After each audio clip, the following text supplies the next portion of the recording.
النصايح دي عاملة زي خريطة طريق واضحة ومختصرة عشان نبدأ رحلة التغيير دي. طيب السؤال اللي لازم نسأله نفسنا في الأول هو إزاي يعني؟ إزاي مجرد 10 عادات بسيطة ممكن يكون عندها القوة دي كلها إنها تغير مسار حياتنا بالكامل؟ بصراحة الإجابة أبسط مما نتخيل.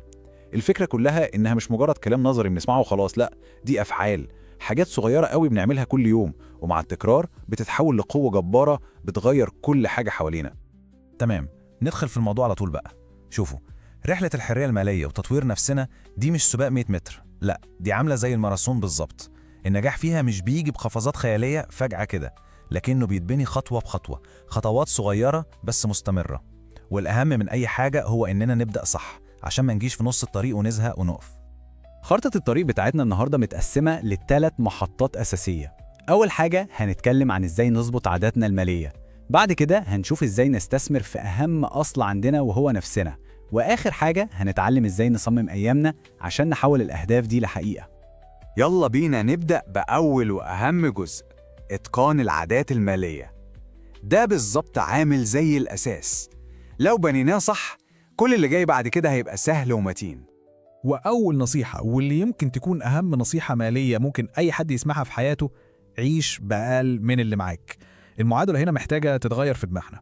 السؤال مش أنا أقدر أشتري إيه، لأ، السؤال الصح هو أنا فعلا محتاج أشتري إيه. يعني ممكن يكون معانا فلوس تجيب موبايل ب 10,000 جنيه، تمام، بس لو موبايل ب 6000 هيعمل كل اللي محتاجينه وزيادة، يبقى قمة الذكاء إننا نوفر ال 4000 الفرق دول لحاجة أهم. ولو حد لسه مش مقتنع، المثال ده لوحده كفاية. وارن بافيت، واحد من أغنى 5 بني آدمين على الكوكب، لسه عايش في نفس البيت البسيط اللي اشتراه سنة 1958. متخيلين؟ الراجل ده يقدر يشتري جزيرة بحالها لو عايز. ده بيورينا إن الغنى الحقيقي مش في المظاهر الخداعة، الغنى الحقيقي في العقلية نفسها. النصيحة التانية بقى فيها سر صغير كده بيقلب المعادلة كلها. القاعدة بتقول اتدخل الأول وبعدين اصرف اللي باقي، مش العكس. معظم الناس بتصرف وبعدين تشوف هيتبقى ايه للتحويش. الطريقة الصح هي إن أول ما المرتب أو الدخل يدخل نحدد نسبة معينة ونشيلها على جنب فوراً، واللي يتبقى هو ده اللي نعيش بيه. كده بنضمن إن مستقبلنا هو الأولوية رقم 1، مش آخر حاجة بنفكر فيها.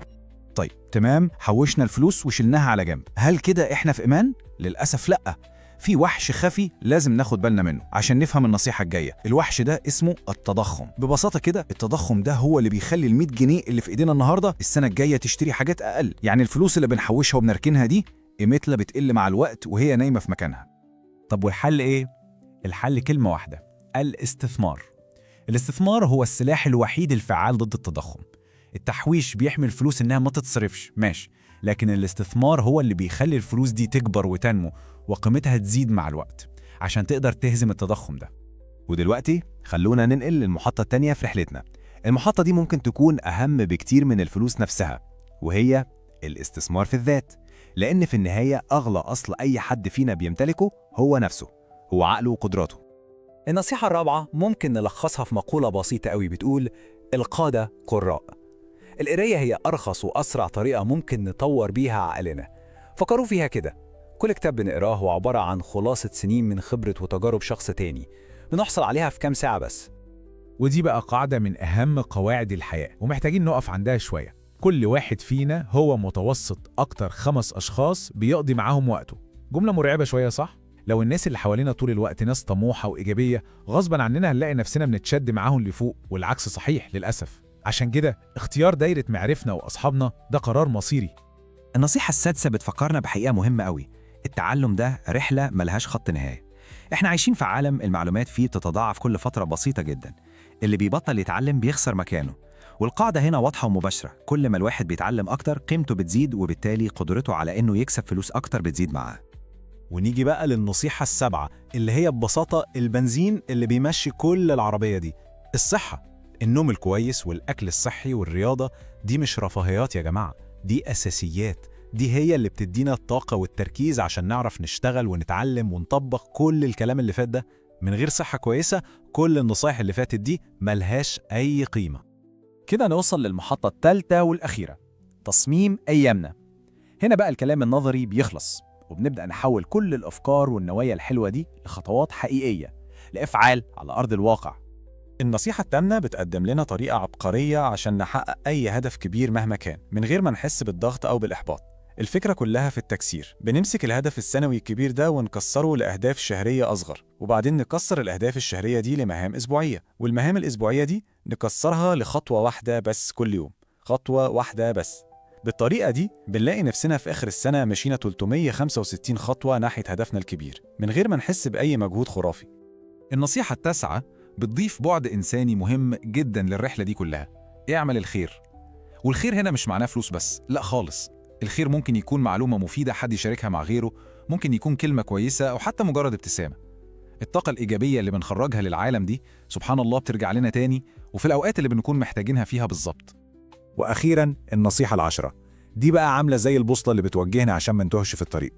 يا جماعة، الهدف من كل ده مش إننا نجمع فلوس وخلاص، لازم نكسر الدايرة المفرغة بتاعت شغل، تحويش، شغل تاني، وندخل في دايرة صحية أكتر: إنجاز، مكافأة، إعادة شحن.